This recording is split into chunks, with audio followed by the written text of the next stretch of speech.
Bienvenue au Pôle Image Magélis d'Angoulême qui fête ses 20 ans et qui ouvre pour l'occasion son musée du cinéma, ses studios Paradis au grand public. Ouverture avec cette expo de Gaumont, 120 ans de cinéma, reconstitution de décors, extraits de films. Ici, on plonge dans le 7e art. Partons ensemble à la découverte du Pôle Image Magélis qui abrite 12 écoles et une centaine d'entreprises de l'image.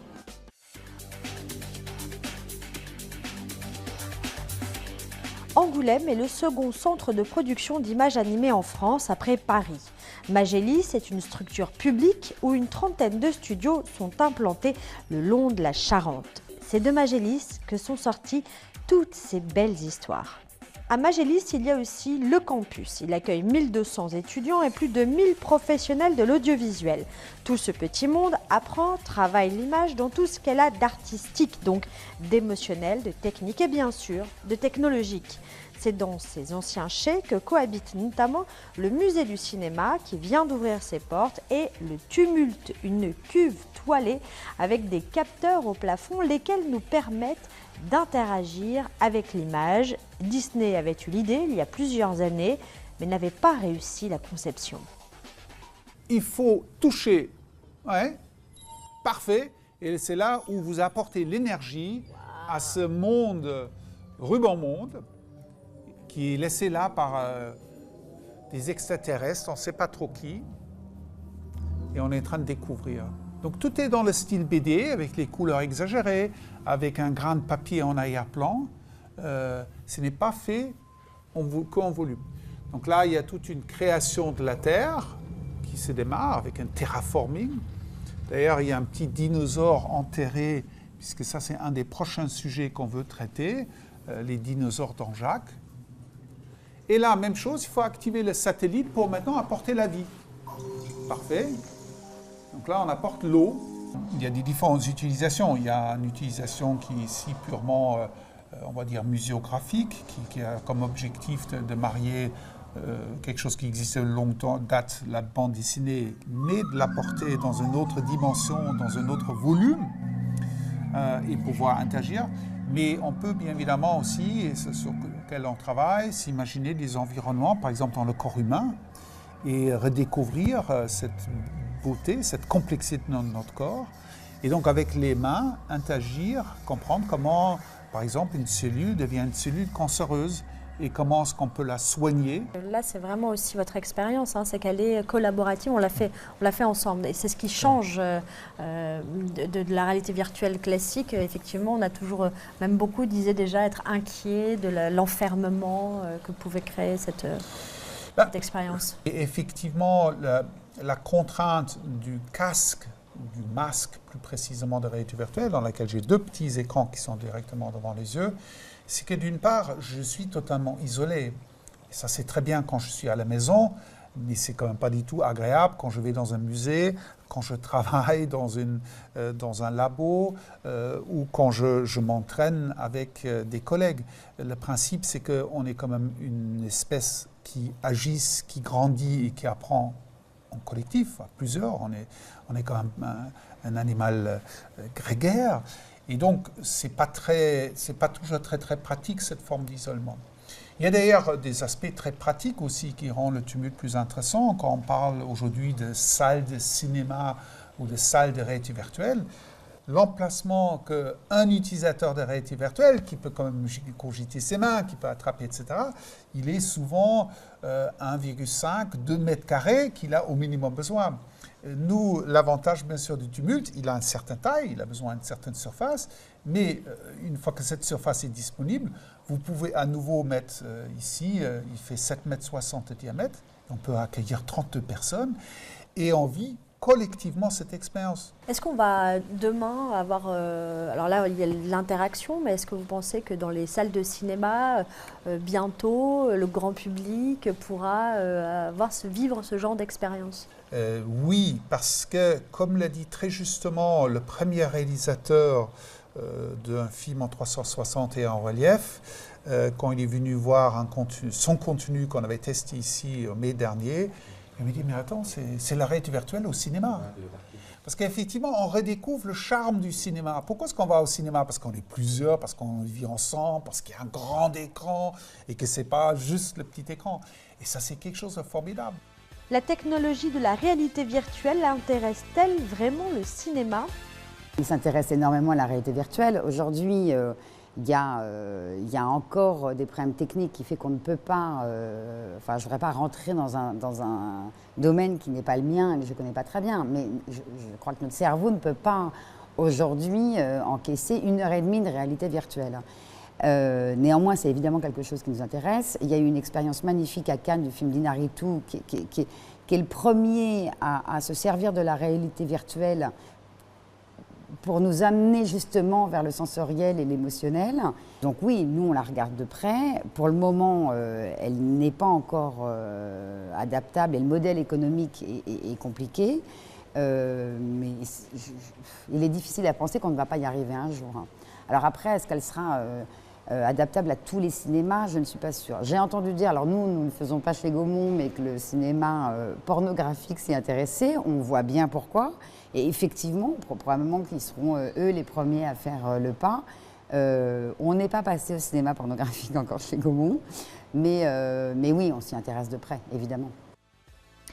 C'est l'expo Gaumont 120 ans de cinéma qui donc inaugure le musée du pôle Images Magélis. Les affiches, costumes et autres décors de la prestigieuse société de production et de diffusion cinématographique se fondent au milieu de célèbres scènes reconstituées.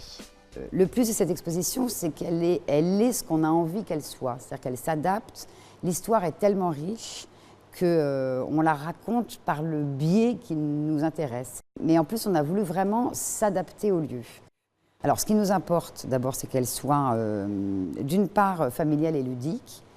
Pour être moi-même mère de famille, j'ai un mal fou à traîner mes enfants voir des expositions et j'ai toujours été consciente qu'on réussirait si on arrivait à emmener les familles avec leurs enfants sans que ça soit d'une pénibilité absolue pour les enfants. L'idée étant ce devoir que nous avons de mémoire. Ce n'est pas l'histoire de Gaumont, c'est notre histoire. Et notre rapport au film, il est gravé dans notre mémoire. C'est l'émotion qu'on a eue la première fois qu'on est allé au cinéma, la première fois qu'on a eu certaines émotions, peur, ri, pleurer. Et c'est ça le cinéma. C'est pas, après, on peut vous expliquer des techniques, la lumière, le jeu des acteurs, mais ce que vous ressentez en spectateur, c'est quand vous êtes assis dans l'état d'esprit dans lequel vous êtes et par rapport à votre âge et votre histoire. La première fois que vous découvrez un film, moi quand on me demande un de mes films les plus importants chez Gaumont, c'est pas forcément un grand film, mais ça va peut-être être plutôt La Boum, parce que j'ai l'âge de Sophie Marceau et que j'ai jamais compris pourquoi un type amoureux courait pas sur un quai de gare pour venir récupérer dans un train. C'est émotionnel le cinéma, avant tout. Donc ce qu'on veut raconter, c'est ça, c'est un voyage à travers une émotion.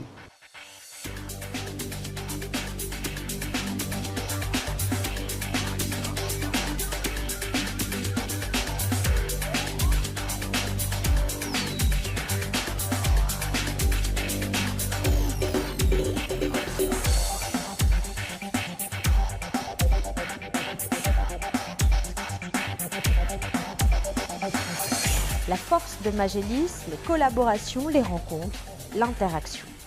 C'est un peu le mélange de l'économie et de la culture en fait ici. On a beaucoup d'entreprises qui se développent et qui sont dans différents métiers artistiques, que ce soit pour la télé, le cinéma, le jeu vidéo, la BD évidemment. Angoulême est connu pour son formidable festival, mais aussi beaucoup d'étudiants.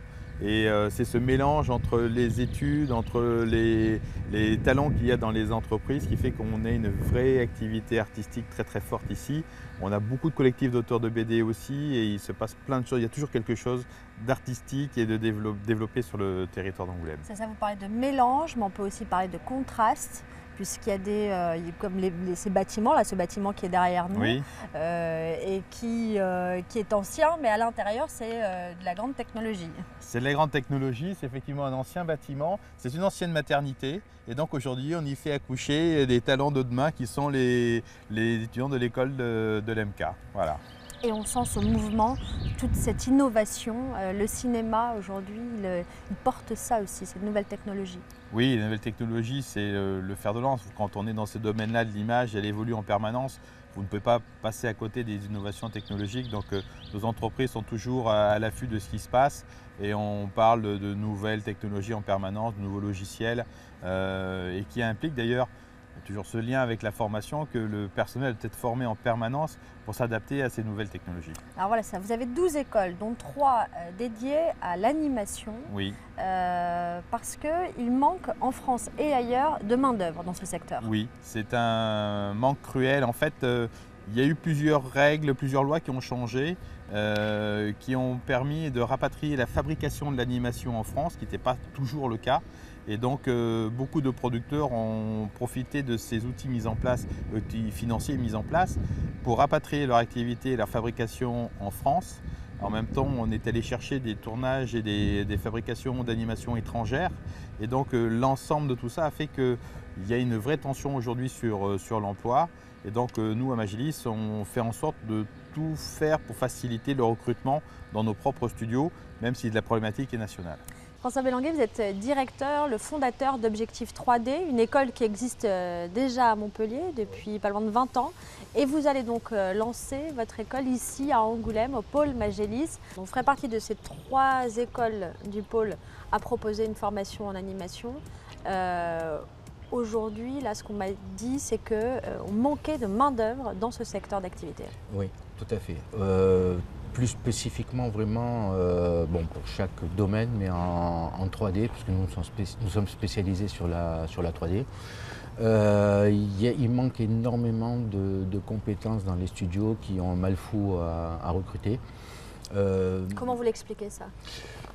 C'est de part avec leur charge de travail qui heureusement va en grandissant, donc c'est plutôt positif. Et d'autre part du fait que nos talents sont attirés et sont aspirés par l'étranger hors de France, où il y a des studios de production qui sont internationaux et donc voilà, c'est toujours bien d'aller directement bosser au Canada ou aux États-Unis ou en Angleterre.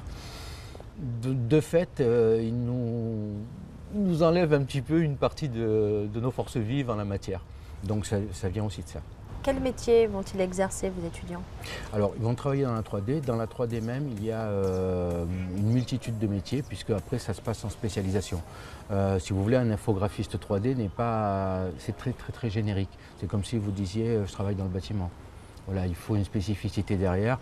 Donc, ça va être des gens qui vont travailler soit dans le lighting, soit dans l'animation, soit dans le compositing ou les effets spéciaux. Voilà, il y a tous ces métiers-là. Qui découle de la 3D. Ensuite, parce que la 3D, nous on fait de la 3D, mais plus je dirais de la 3D non pas de présentation, de relief, mais vraiment de la 3D de conception. C'est-à-dire qu'au jour d'aujourd'hui, lorsque vous regardez un petit peu la télévision, ne serait-ce qu'au travers des publicités ou même des films, vous voyez énormément de 3D sans vous en rendre compte. C'est-à-dire ça donne quoi? De la profondeur, du volume? Ça vous permet de par exemple, j'ai en tête un film où la caméra passait derrière le frigo, donc entre le frigo et le mur, il n'y a pas vraiment la place de faire passer une caméra. Donc voilà, sur un travelling, elle passait derrière le frigo, elle allait chercher quelque chose au bout. Ça, c'est quelque chose qui obligatoirement est en 3D. Et ce qui est assez stupéfiant, c'est de voir que le public et les observateurs n'ont pas conscience de ça, prennent l'image telle qu'elle en se disant pourquoi pas.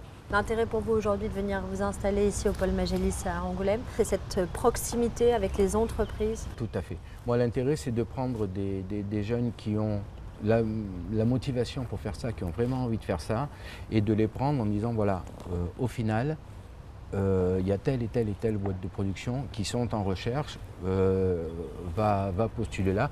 Et moi, comme je développe des partenariats avec pas mal de boîtes de production, ça peut me permettre aussi, sur la dernière année, de les former plus spécifiquement pour une ou l'autre de ces entreprises. Ce qui est bon pour tout le monde, eux, ils auront un intérêt immédiat pour l'entreprise et l'entreprise aura une main-d'œuvre qui est déjà formée à leur technique.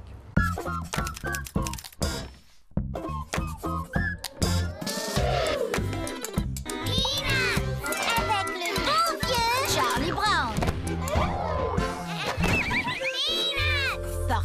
plus.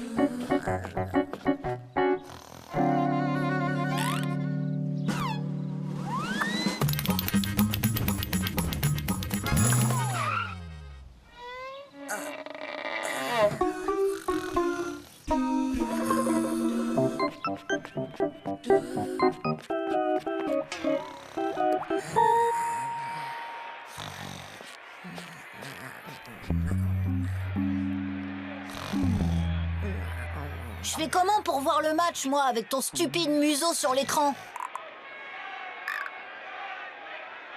Ok, oublie.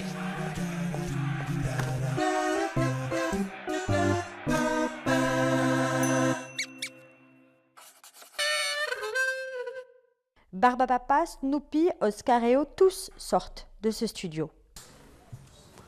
Bonjour. Bienvenue à Normal Animation. Je vais vous présenter les locaux. Ici, on fait des dessins animés. Là, dans la première salle où vous êtes, nous avons le storyboard. Donc, c'est ceux qui racontent en fait le dessin animé sous forme de bande dessinée. Et nous avons une autre partie qui est le layout sur votre droite, qui en fait vont préparer le travail à l'animation. C'est eux qui mettent en place en fait tout le travail préparatoire au dessin animé. C'est-à-dire? Et en fait, ils font ce qu'on appelle de la mise en place. Et c'est-à-dire, ils vont gérer les caméras, gérer les décors, la position des décors, gérer le timing. Donc, c'est ce qu'on entend par timing. Donc, c'est en gros le déroulement en fait, de l'histoire. Donc là, on est à quelle étape du dessin animé? Alors, nous sommes à l'étape de l'animation. Donc, c'est ici que vont donner vie les animateurs que vous voyez ici aux personnages. C'est-à-dire qu'ils partent d'une marionnette 3D, une marionnette inanimée, et ils vont la faire en fait bouger, lui donner des mouvements, la faire parler, la faire agir. Et en fait, voilà, c'est vraiment un travail de jeu d'acteur que font les animateurs. Et alors, quels sont les dessins animés en cours là? Sur quoi travaillent-ils? Alors actuellement, nous travaillons sur la série Ella, Oscar et Où. On met combien de temps à faire un dessin animé, à le fabriquer? Alors ça, c'est un peu compliqué parce qu'il y a beaucoup d'étapes qui ne vont pas forcément en fait se dérouler en même temps. C'est-à-dire qu'il y a d'abord une partie d'écriture, ensuite une partie de dessin où on va créer vraiment les personnages, leur donner une identité. Et en fait, ensuite, donc, on a la création des décors et donc les différents pôles que vous avez vus ici. On travaille tous en fait étape par étape. Donc, je dirais qu'un dessin animé, par exemple, là, pour nous, on est à 52 épisodes de 11 minutes. Il nous faudra peut-être 1 an et demi pour tout faire.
Je peux vous aider? Mais fait peur. C'est mon job. Vous aviez pris rendez-vous? Hector Sachs, contrôleur des normes. J'arrive toujours à l'improviste. C'est mon job. Maîtresse, est-ce que ça existe, les morts vivants? Monsieur Sachs, vous en avez trop vu. Qu'est-ce qu'on va faire de vous? Laissez-moi sortir! Il est mignon. Dis Sachs qu'il se transforme en chauve-souris et que c'est un vampire. Un monstre! Un zombie? Allez, grimpe! Hé, dégage de là ou je te plombe! Avec un poireau? On ne croise pas que des personnages de BD à Angoulême. Il y a aussi Benjamin Lehmann, producteur du célèbre Muppet Show. Ce New-Yorkais en voyage privé dans la région nous parle de Trump et de la French Touch d'ailleurs. Y a-t-il vraiment un style français remarquable ? Moi j'ai grandi en lisant les bandes dessinées françaises. Donc déjà j'ai ce support-là, mais c'est vrai qu'il y a une touch, je crois qu'il y a une couleur et un dessin dans l'animation française qui est assez unique.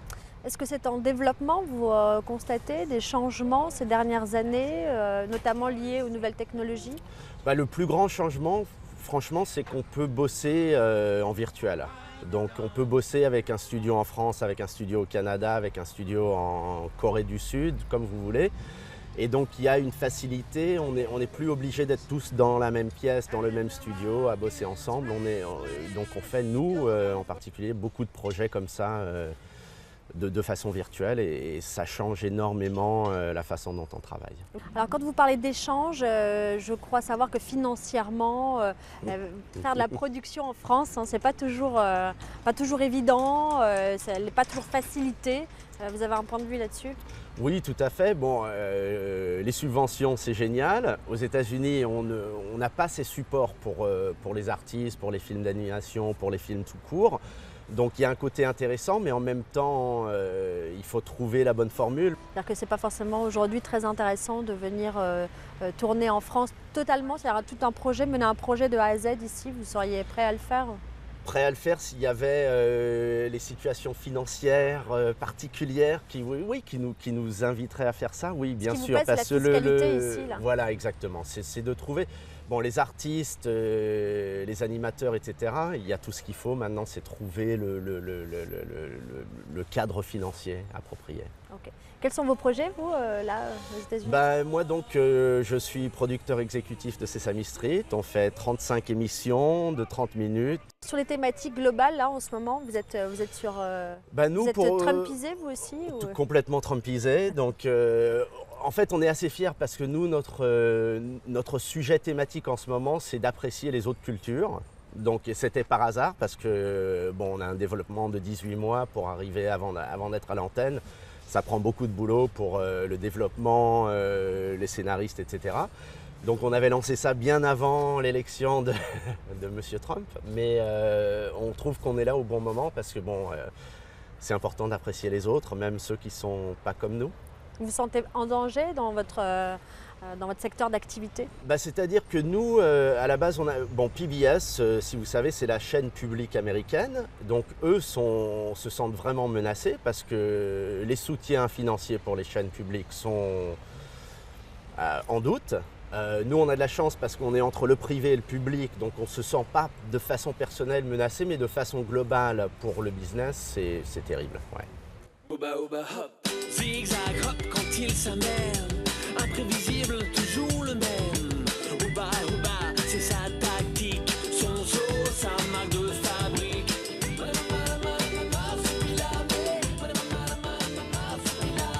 Rebond, rebelle, en palombi, Oba son nid, on n'y touche pas. Il défend ses amis aussi. Oba, oba, ça jongle avec lui.